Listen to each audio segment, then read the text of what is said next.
Good afternoon, everybody. Hope you're all doing well. Start off with a few announcements today. And first, I would like to, along with my colleagues, begin today by recognizing the 20th anniversary of the terror bombings that took place at our embassies in Nairobi and in Kenya and Tanzania. Deputy Secretary Sullivan met with survivors and their family members of the victims here at the department earlier today, and he delivered remarks alongside Ambassadors Lang and Bushnell, who headed our posts at the time. At a ceremony to honor those affected by the attacks, that is where they spoke. Our embassies in East Africa also participated in events to mark this solemn occasion. Secretary Pompeo issued a statement earlier today saying, "We will never forget the legacy of those who perished, nor the courage, bravery, and valor of all who survived. As we honor the memory of lost colleagues, family members, and friends, we must remind ourselves that the depravity of terrorists must never outshadow the bravery and heroism of those on the ground that day and the closer partnerships that we've developed with the people of Kenya and Tanzania." And both of those ambassadors were here at the event earlier today. As horrific as those attacks were, they only served to increase the bonds between the people of Kenya, Tanzania, and the United States as we worked together to rebuild our embassies and heal our wounds and bring to justice those perpetrators. So we mark this day thinking of our colleagues and our family members and their family members who died 20 years ago or were injured. Next, as you all know, the Secretary traveled to Indonesia, Singapore, and Malaysia last week for bilateral and multilateral meetings to advance the security of the United States and the region, and to underscore our support for a rules-based order, reaffirm our commitment to friends and allies, and demonstrate the robust engagement in the Indo-Pacific. In Singapore, the Secretary outlined the security pillar of the administration's Indo-Pacific strategy and announced nearly $300 million in additional funding intended for South and Southeast Asia. We've gotten a lot of questions about this, so I just wanted to highlight some of what is involved in that program. There's been a lot of interest in this. The funding represents a significant investment in our security relationships with Bangladesh, Indonesia, Mongolia, Nepal, the Pacific Islands, the Philippines, Sri Lanka, Vietnam, and others. The investment focuses on 4 key areas that are critical to ensuring a free, open, and rules-based order in the Indo-Pacific region. This includes maritime security, humanitarian assistance, and disaster response, also peacekeeping capabilities, and countering transnational crime. As part of the maritime security theme, we launched the Bay of Bengal initiative to help enhance the capacity of civilian and military maritime actors in this vital region, which is home to important sea lanes linking the Indian Ocean to East Asia. And it was nice to have some of you along on the trip. Last thing I'd like to address today, and that is Iran and the reimposition of sanctions that were rolled out today. At 12:01 this morning, the President's executive order entitled Reimposing Certain Sanctions with Respect to Iran went into effect. The executive order is reimposing sanctions on Iran's automotive sector and on its trade in gold and precious metals, as well as sanctions related to the Iranian rial in support of the President's decision to cease U.S. participation in the JCPOA. A number of provisions of this order became effective today, while others will become effective on November the 5th. The United States is fully committed to enforcing all of those sanctions. The United States is seeking a new deal, that will comprehensively address the Iranian regime's destabilizing behavior. Not just their nuclear program, but also their missile program, their support for terrorism, and their malign regional behavior. The United States is willing to engage in talks with the Iranian regime, but we're looking for a commitment that they're willing to make fundamental changes in their behavior. Iran will need to think seriously about the consequences of its behavior and the consequences that it's having on its country, and especially on the Iranian people. And they should choose to correct their course of action going forward. And with that, I'd be happy to take your questions. Thanks, Heather. Before we get back to Iran, I want to see if I can get a little bit more of a detailed response from you guys on the whole spat between the Saudis and the Canadians. Do you have anything more to say than the rather milquetoast comment? And what was the milquetoast comment that you believe we put out earlier? Just that they're both close partners, and that you're going to refer any questions about this actual dispute to the two foreign ministers. No, I have a little bit more for you on that. Thank you so much for asking. We've talked about this type of issue before. I think the last time we briefed, you and I addressed this very issue and concerns about Saudi Arabia. We have a regular dialogue with the government of Saudi Arabia on human rights and also other issues. This particular case regarding Canada, we have raised that with the government of Saudi Arabia. They're friends, they're partners, as is Canada as well. Both sides need to diplomatically resolve this together. We can't do it for them. They need to resolve it together. The United States has respect for international recognized freedoms and also individual liberty. That certainly has not changed. And that's basically where we stand today. Right, but I mean,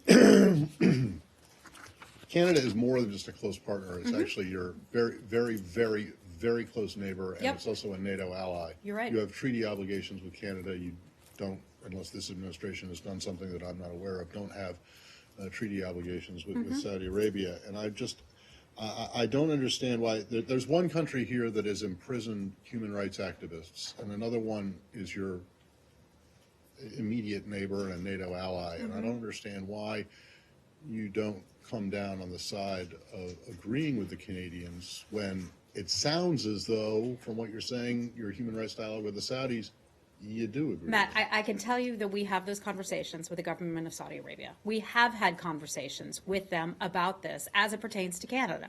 But we would encourage both governments to work out their issues together. It's a diplomatic issue. Saudi Arabia and Canada can certainly stand to work it out together. We would encourage the government of Saudi Arabia overall to address and respect due process and also publicize information on some of its legal Do you cases. think the Saudis overreacted to this? Matt, I'm not going to characterize it. I could just tell you we have discussed it with the government of Saudi Arabia, and it's up for Saudi Arabia and the Canadians to work this matter out. Okay? Hi, Leslie. Hi.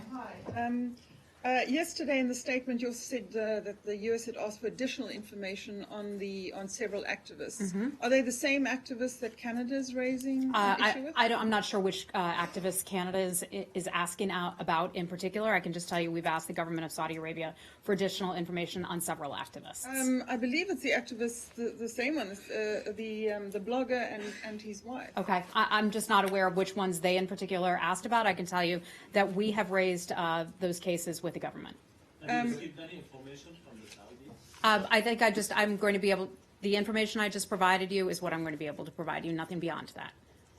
Can Hi, I Andrea. Hi, can I just ask one more follow-up on on that? this? Sure. Okay. And then I'd like I a got it. chance. You said you've raised the issue, though. Would you condemn the arrest of this Look, activist? I'm not going to get into all of this. I know you want me to characterize all of these things. Some of these issues we choose to discuss privately with our friends, with our partners, with our allies. And so you want me here to say certain things. I can tell you, however, we have raised these issues, and I'll leave it at that. Well, Okay? there was a Saudi general who's been quoted saying that what the Canadian call that upset them so much is evidence of Canada's support for international terrorism. Do you believe that? I'm not going to comment on what this general allegedly said about someone. I don't have any information on that. I'm not going to comment on that. Andrea, go right ahead. What do you want to cover? I wanted to ask you about the 20th anniversary to follow up on commemoration that was held this morning.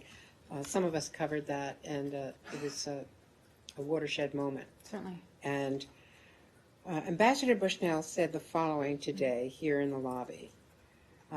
We cannot waive the need for incoming Foreign Service officers for high technology or for the health services necessary after we have been sent to dangerous places. This occurred 3 years before al-Qaeda bombed our homeland.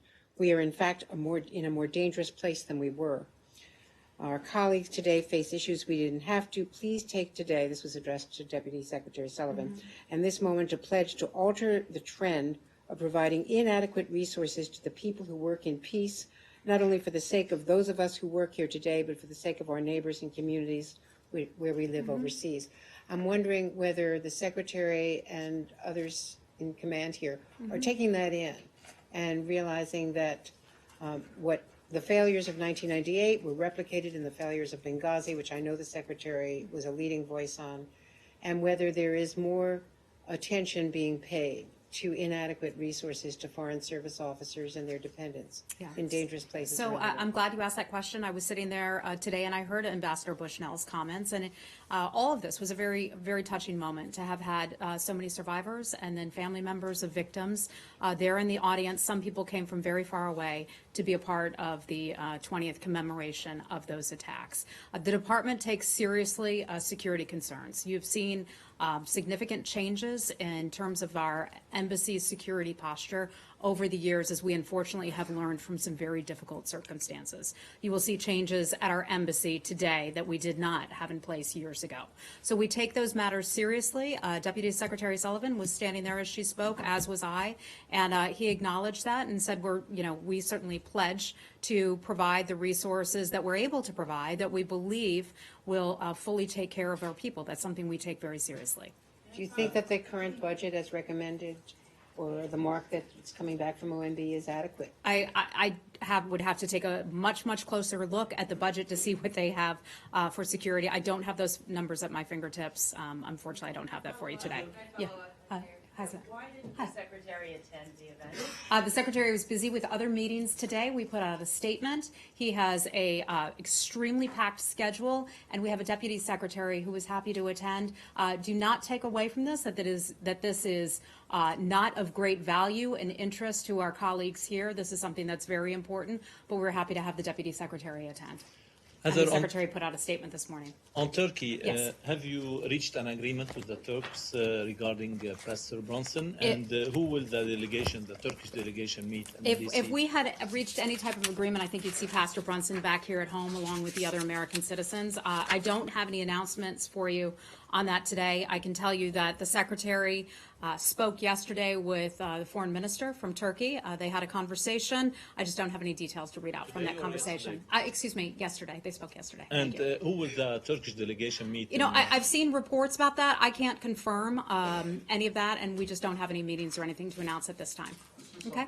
Continues to happen with the Turks, where they announce that these agreements, I mean, it happened with the previous secretary and Manbij. It happened, is this getting a little bit annoying for you guys that they keep announcing? Matt, these I'm not things? going to comment on that. I think you know that there are governments who will sometimes say things that are different from what we say, and that is no surprise. That has happened. That has happened time and time again. Heather, do you feel As a that- general matter. Do you feel that there was progress, or there is progress being made with the Turks to stave off further sanctions? I can't comment on sanctions. That's obviously something that the Vice President had discussed about a week and a half ago or so. You ask if there's progress that has been made. I think the kind of progress that we want is for Pastor Brunson, our locally employed staff, and our other American citizens to be brought home. That's the real progress that we're looking for, and obviously we're not there just yet. Do you feel that he's closer to coming home, or is it just nothing? I'm not going to comment. Nobody's I'm not budging going to on comment on that, but I think it's certainly a good thing that the Secretary and the Foreign Minister were able to have a phone call yesterday. Hi, Lori, go right ahead. Yeah, Secretary Pompeo said when he was leaving Jakarta that he was optimistic about Pastor Brunson, or leaving Singapore. Where was he leaving? I'm not sure he actually used that word, but look, we're working hard on this. It's an important matter to everyone, I think, in the U.S. government, including Congress as well, and here at the State Department in particular. So we're working hard on this case, and when we have news to bring you, I will certainly bring it to you, gladly. But since then, President Erdogan spoke strongly. They imposed sanctions. Has his optimism, or whatever the word was, diminished since that point? Oh, they had a chance to speak when they were in Singapore. They had a phone call yesterday, and I'm just going to leave it at that, okay? When I have something to tell you, I certainly will. Would you still say that, that things are moving in the right direction at least, or would you say that it's stalled? At this I think moment? having a phone call is certainly a good sign. I think having a conversation certainly cannot hurt, and that's why we believe that dialogue is something important to have. I don't have anything more for you on Pastor Brunson or the other American citizens, any updates on their cases. I will be more than happy to tell you when we do. Okay? Move on to North Korea quickly. Wait, hold on. This is the call me maybe diplomacy. The what? Call me maybe diplomacy. We're talking about.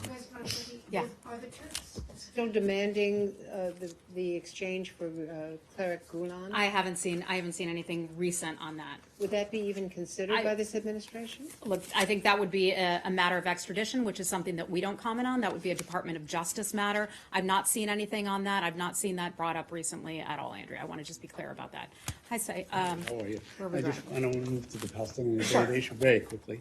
Yesterday or the day before yesterday, a news report suggested that the team is looking to expand. The Kushner Greenblatt team is looking to expand, and they're looking to the State Department for specialists in negotiation, the economic and so on. Could you share with us whether you have been contacted by the State Department on this issue, or are you providing any expert? I think that was Matt's story, right? Matt, was that your I story? had part of Oh, he it. had part of the Yeah, story. part of it. We don't have any staffing announcements at this point right now.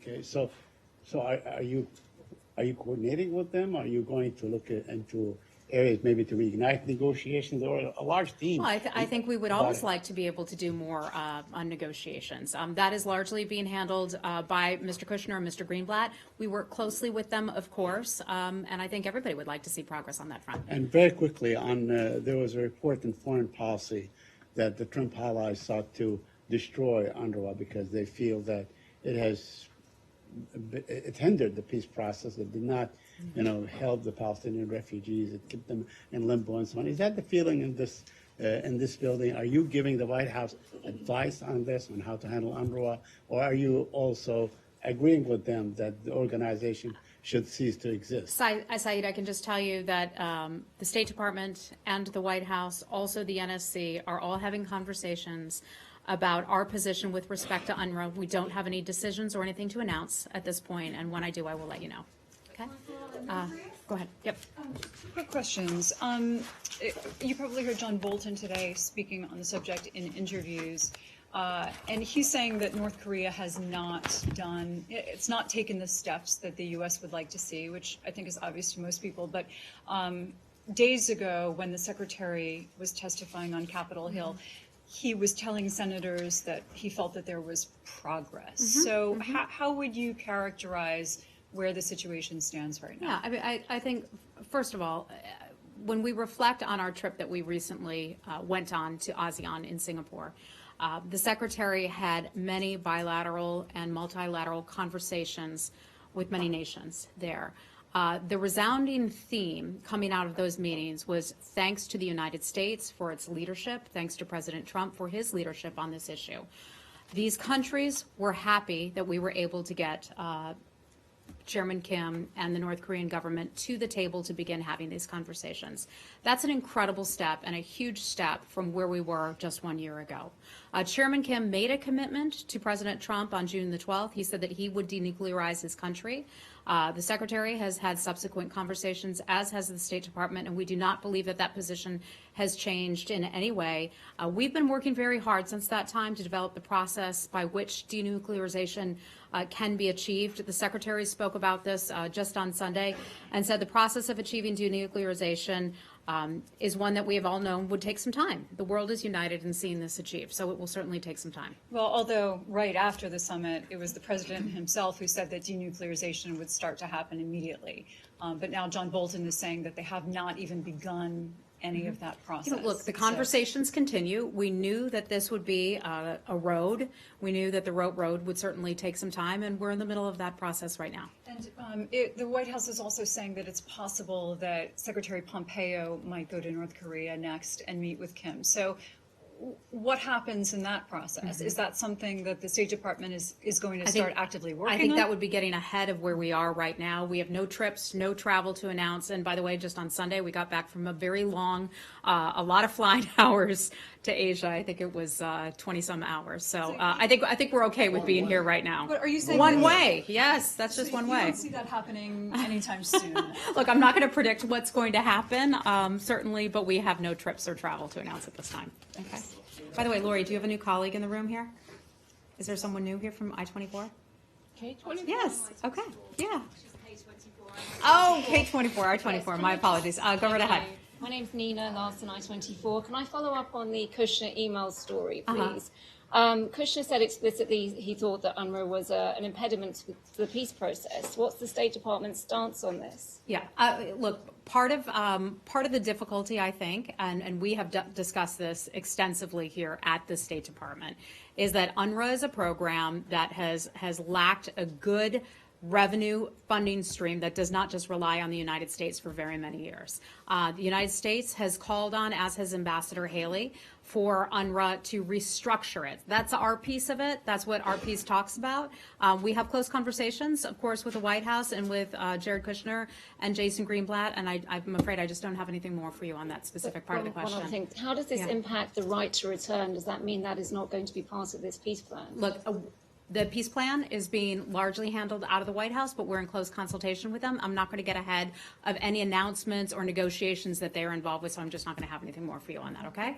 Okay, yeah, go ahead. On that subject, there was a story, I believe in the FT the other day, that said that the peace plan has basically been sidelined because of Sunni Arab concerns about the Jerusalem embassy move, and that has removed any impetus for them to be supportive of the larger plan of Kushner Greenblatt. Yeah, I have not seen that story, so I don't want to comment on that. I've not seen it. I'm not aware of that.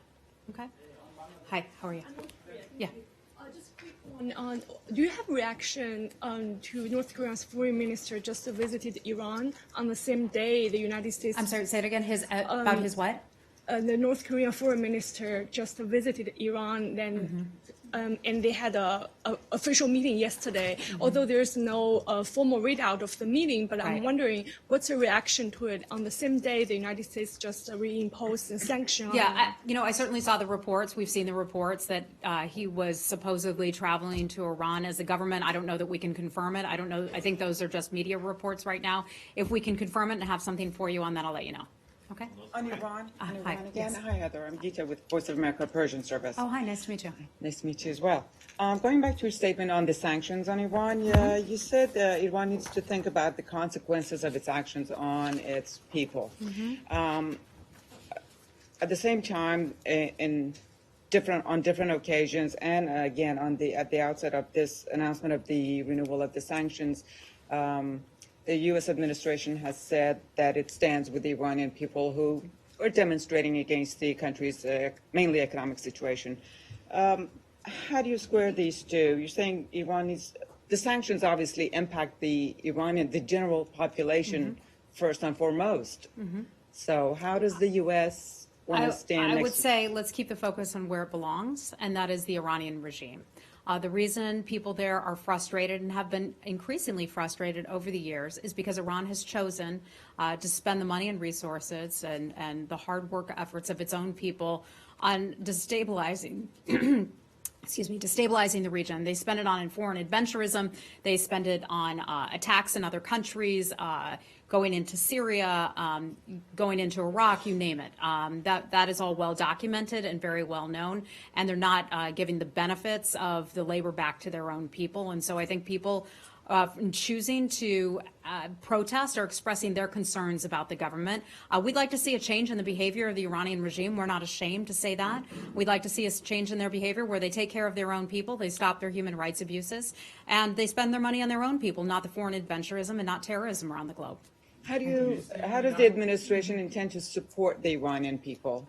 Well, I think one of the ways that we can do it is by giving voice to their concerns and by highlighting concerns that we have about the Iranian regime. And we are doing just that. Secretary Pompeo has spoken extensively about this issue, and by supporting the Iranian people, letting them know that we stand with you. Behavior. Yeah. You're talking about fundamental change in policy. I mean, not some sort of behavioral Well, we'd therapy, like to see him, right? So you see him stop terror attacks, that's for sure. I don't think that's too much to ask. In almost all of their policies, not just one particular area, correct? And that includes the 12 points that the Secretary of State outlined a couple of months ago. That would be correct. We've not changed our policy in that regard. Yeah. Hi. If the administration wants to hold them accountable for this whole comprehensive range of bad behaviors, how can you really, get them to stop sponsoring terrorism around the region through financial sanctions? Yeah, I think financial sanctions lead to that because we know that the government doesn't spend its money on its own people. It's not spending its money on health care, on services that we enjoy and so many other nations, free nations enjoy. They're not spending their money there. We know that they're spending that money on terror attacks. We know that they're spending their money on bombs and launching weapons against other countries. We know that that's where they're spending their money. And so the United States, in choosing to impose these sanctions, is taking that effort. I mean, we would certainly much rather use sanctions than, in this instance, than use other resources or assets, and we think that this is a good way forward. Quick follow-up. Has State been talking at all to DOD about... Has what? Has State been talking at all to DOD about the possibility of any kind of military action? That would be a DOD question, but we do diplomacy here. But I can tell you the Secretary speaks regularly with his counterpart over at DOD. And we're going to have to wrap it up in just a couple minutes. Hey, how are you doing? On Iran, you're basically saying to the country, change your entire foreign policy, and we'll talk to you if you agree to change everything that you. I would think that we should ask another country to stop attacking other nations and to stop fomenting terror. That's one of the things that the United States government does. We're not alone in asking them to do that. I think that's important to take that stand and not back away from that. How do you square that with the stance of Saudi Arabia and the UAE and Yemen? Well, you don't see. I'm sorry. What do you mean by Well, that? you're just saying that you don't have any problem telling a country how to conduct its foreign policy. Yep. But you're siding with Saudi and Yemen. We have concerns about what the Houthi rebels have been doing for quite some time. That is well documented. They have been terrible and conducted many, many attacks against their own, against the people of Yemen. We've seen what has happened at the port there, the Hudaydah port, and the inability to have a good free flow of goods coming in. And Saudi Arabia certainly has a right to try to take out some of those bad actors. That's something that they have a right to do, and we support that. Okay, and I'm going to have to wrap it up. So, final question. One more. Hi, ma'am. What is your Hello, name? my name is Sylvie Lantôme from AFP. Okay, welcome. Thank you. A lot of new faces here. There is another anniversary today. 10 years ago, Russia invaded some parts of Georgia, and I wanted to know if you have a comment on that. Yeah, I believe that the NSC put out a statement on that very anniversary today, or the White House did. Our position on the Russian-occupied Georgia regions of Abkhazia and also South Ossetia is unwavering. That remains unwavering today. The regions are part of Georgia. They are not part of Russia, and the United States continues to support Georgia's sovereignty, its independence, and also its territorial integrity within the internationally recognized borders. This is a policy that has not changed. I'm glad you asked about it because it gives us the opportunity to state this once again, that the United States urges Russia to withdraw its forces to the pre-invasion war positions per the 2008 ceasefire agreement. And if I can follow up, would the U.S. support Georgia to join NATO? Well, that's something that NATO took a decision about that at the Bucharest summit, I believe it was back in 2008, that Georgia will become a member of NATO. I know there's certain things that have to be done. I don't have any additional details on that, but my understanding is that is in train right now. Did this come up in Helsinki? Did the president raise this issue with Vladimir Putin? I'm not sure. I can't speak to that. I'd have to refer you to the White House on that. Okay. Heather, do you have anything on a critically ill political prisoner in Bahrain and Hussein Mushin? I do not, but I can certainly look into Can that you? and see if I can Thank get that for you. Okay, everybody, thanks a lot. We'll see you real soon.